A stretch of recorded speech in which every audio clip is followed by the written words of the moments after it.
Hey guys, so our next lesson is going to be on actually how we do what I mentioned yesterday in last lecture. So yesterday we kind of talked about the importance of stoichiometry and why we do it, and then this lecture is going to go over on how we do it, and not even completely how we do it, only kind of one part, because it takes several different steps in order to be able to do this. So today we're only going to work on one part. Okay, so this is what the purpose of today's lesson is how do we figure out if we want 100 grams of, say, ammonia. So say you are a fertilizer plant, okay, and you're going to be making ammonia and selling it, okay, so right over here, and you want to sell 100-gram bags, okay. You need to, as a chemist, figure out, okay, if I'm going to want 100 grams of ammonia, how many grams of sodium do I need to, nitrogen do I need to order, and how many grams of hydrogen do I need to order in order to make that 100-gram bag? Okay. Now, in order to do that, again, we went through yesterday what we have to be able to do. We must ensure the equation is balanced. So let's check it is balanced. Okay. Now, this whole lecture is going to be on this right here, is we have to be able to convert mass to the number of atoms. So you're always going to be given one mass in this case. In this case, we're given the mass of ammonia. So my first step is I have to convert that mass into the number of atoms. Okay. Oh, a conversion. Now, remember at the very beginning of the year, we spent some time on conversions, and we're going to be using that same method. So we're just going to do kind of a quick recap of our universal conversion method. So if we remember, that is what I want to know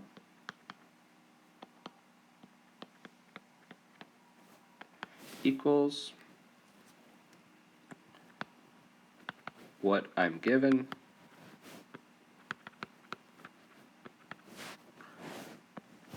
multiplied by the relationship between the two.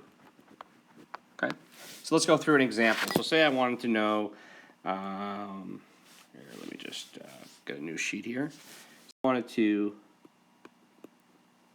convert 100 grams into kilograms. Okay? So let's break this down. What do I want to know? I want to know number of kilograms equals what I'm given. I'm given 100 grams. Okay? And then the hard part, the relationship between the two. Now, these are always things that I would give you, okay? Or sometimes you're going to have to look them up. So what's the relationship between grams and kilograms? Okay, so we should know this, but there's 1,000 grams in every kilogram. Okay, so on this, we're going to make a line across here like we did before, and we have to say, okay, there's 1,000 grams for every 1 kilogram. That's the relationship. 1,000 grams equals 1 kilogram. That's the relationship between the two. So now we're going to put the 1,000 either on the top or the bottom, and then the 1 on the top or the bottom. Well, how do you know where each goes? Well, you look at the units. Okay, so grams, if the gram is up here, then the gram has to be down here. If the kilogram was up here, then the kilogram would have to be here. But in this case, the grams are at the top, so that means I'm going to put my 1,000 grams down here, my 1 kilogram here. Then I type that into my calculator, and I get a value of 0.1 kilograms. And that is in the unit that I requested. Okay, so we did quite a bit of this conversion before. We're going to do quite a bit of practice coming up. So this is what we're going to be doing today, is just using this method. Relationship between kilograms and grams. Okay, and we figured that out. That relationship was right here, 1,000 grams for every 1 kilogram. So we need to know what that relationship is. When we did kilograms, how we did 1,000 grams equals 1 kilogram. Okay, so we're going to be converting the number of grams into the number of atoms. Now, there is a problem, though, okay? Because if we actually did this, okay, and we converted it, this is the answer we get. Okay, we get 100 grams of ammonia is about, this huge, I don't even know how to explain this number. It's so big. Okay, so we don't like using numbers this big. That's way too big of a number to use. So what chemists have done is we've basically kind of took massing groupings of atoms and decided we're going to call this giant grouping of atoms 1 mole. okay, is kind of very similar to when a baker's dozen, okay? What they've done there is they've said, oh, there's like 12 buns. I don't want to have to say 12. I just want to say a name that represents 12, okay? A dozen, okay? Or an example would be like a cord of wood, okay? Instead of saying, oh, that's this many pieces of wood, you just say, oh, it's a cord, and that represents how many. Okay? Same with it when you say a pair represents 2, a few represents the number 3. What a mole does is it represents a number. Okay, it represents 6.02 times 10 to the 23 atoms. Okay, it's called Avogadro's number. Okay, so that's what a mole represents. So now instead of saying that 100 grams of NH3 equals this massive number right here, we can say, well, it's a lot more manageable to say that 100 grams equals 1,700 moles instead of this. I don't even know how to explain this number. Okay. So therefore, I don't want to confuse you too much because this shouldn't be confusing, but instead of converting from grams to atoms, okay, because again, these atoms are too big, then we're really converting grams into moles. And it's really the same thing, it's just a mole is a grouping of atoms. Okay, to kind of about the, so we have it, conversion. Oops. Accidentally kind of skipped. This is kind of this bag. So if I have a whole different, say this is a whole bunch of, say, nitrogen atoms, okay, a whole group together, a whole bunch of them, chemists would call, oh, that's 1 mole. Okay? It's a lot easier to say 1 mole than if there was like 5 billion atoms in here. Okay? An example would be over here. This would be like, say this was oxygen gas. This would be like 1 mole of oxygen. It's just this big collection of atoms. That's what a mole represents. 1 mole is just a whole bunch of atoms. It represents a number of atoms. We had to, okay, now we have this there. Okay. So that's what we're going to be converting. So we're really going to be converting from mass to moles. And really, again, moles is just representing a number of atoms. Okay. So we're going to be converting the same thing. You could really kind of look at it as the same word, but it really just means a whole bunch of atoms. So we're going to be converting mass to moles. Okay. And then we're going to figure out the number of moles of each product or reactant needed. Okay. And again, that's really similar to saying the number of atoms of each product or reactant. And then we're going to convert back from atoms to mass, or weight to grams, or moles back to grams. Okay, so I'm really just kind of replacing the word atoms with moles. Okay, and that's the unit that chemists use all the time is moles, just because atoms are way too. When we did the what you would go by conversion. Okay, so how do we do this? So what we're going to be kind of working on in the next, at least on this lesson, is just converting. Okay, 50 grams of a molecule into moles. Okay, so we're going to use this conversion factor. So what we want to know, we look at this question. We're going to convert 50 grams of water into moles. So what do I want to know in this question? I want to know the number of moles. Okay. Now, the next part is what they're giving me. Well, they've given me that I have 50 grams of water. So I put 50 grams. Okay. And now comes the tricky part. Okay. The relationship. What's the relationship between grams and moles? Okay. We have to figure that out. Just like before, is to figure out this relationship, you're going to use your periodic table. Okay. And you're going to look at your periodic table. And we're going to figure out what the relationship between grams and moles is for water. Okay, each time you have to be very specific as to what compound or element you're looking at. So on your periodic table, you have a mass. So the mass of hydrogen is 1.01. And we never really have talked about units, but the units for this is grams per mole. Okay. Look at the relationship that we're looking for, the relationship between grams and moles. Here it is right here. Okay? So what we have to do, and we get this from the periodic table. So you just look on your periodic table under hydrogen, and it's 1.01, and I'll be posting a periodic table. Okay? Well, we have 2 hydrogens in water. Okay? So we're going to have another hydrogen, 1.01 grams per mole. Okay? Now we also have an oxygen in there, just one of them. So we look up oxygen's weight, and oxygen's much heavier. It's 16 grams per mole. So total, if we want the weight of 1 mole of this, of how many grams 1 mole of water is, we add these together. So 16 plus 1.01 plus 1.01 leads to 18.02 grams per mole. Okay? What this is called is the molar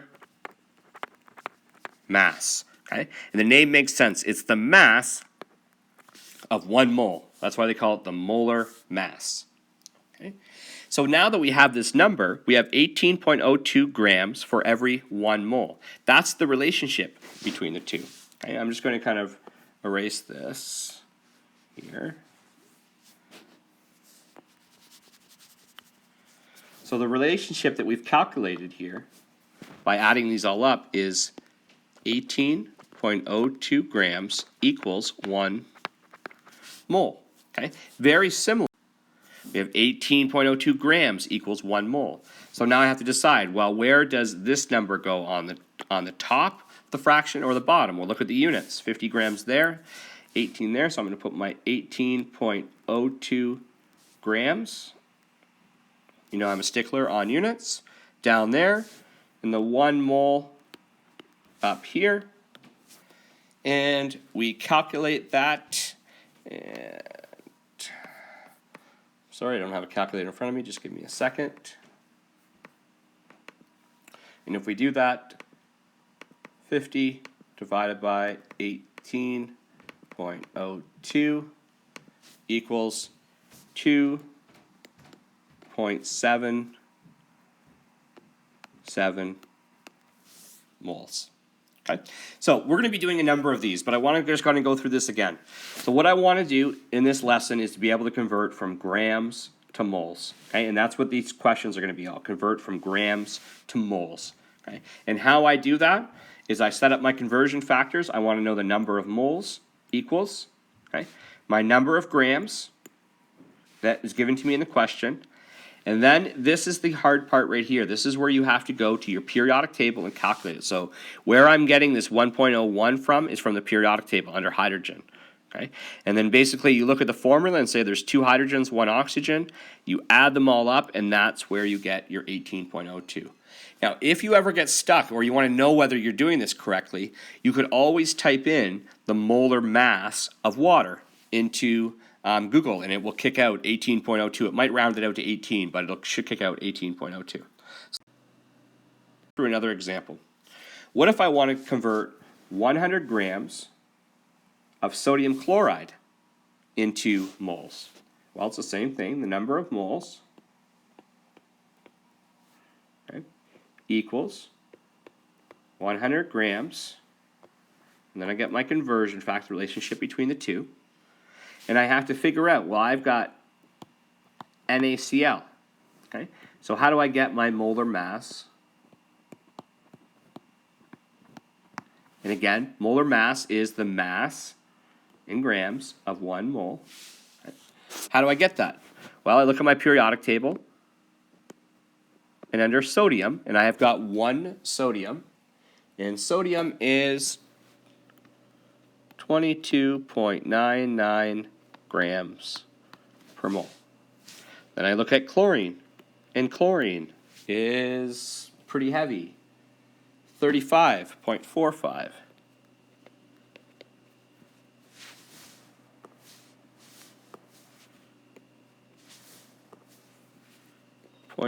.45 grams per mole.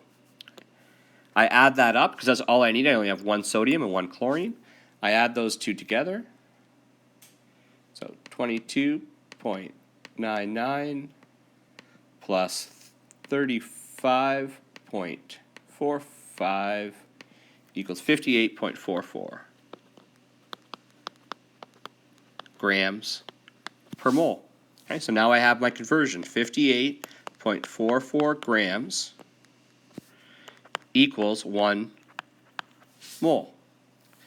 So where do I put this? Where do I put the number of grams, and where do I put the moles on this fraction? Okay, the grams always matches up here, so this is going to be 58.44 0.4 grams, and this is 1 mole.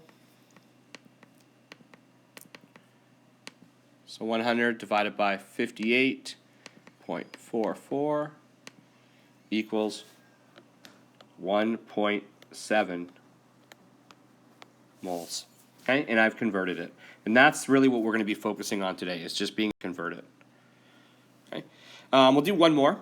So yeah, I needed 0.5 grams of NH3. So my number of moles equals 0.5 grams. And I need to get the molar mass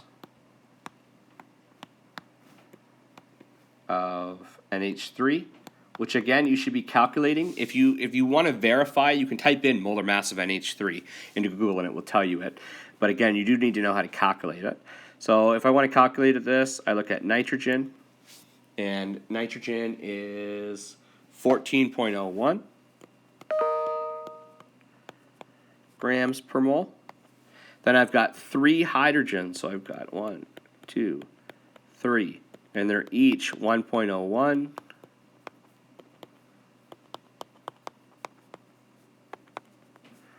grams per mole,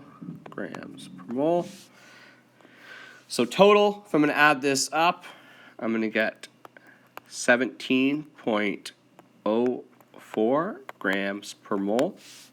Okay.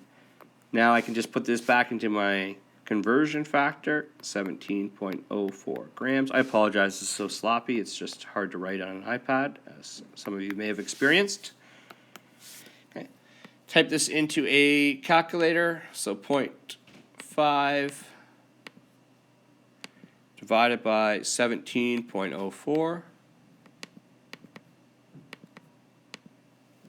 and we get 0.03 moles. Okay, so the big challenge, okay, is going to be this part right here, is calculating the molar mass, and this is what we're going to be focusing on in the learning check. Okay, thanks guys.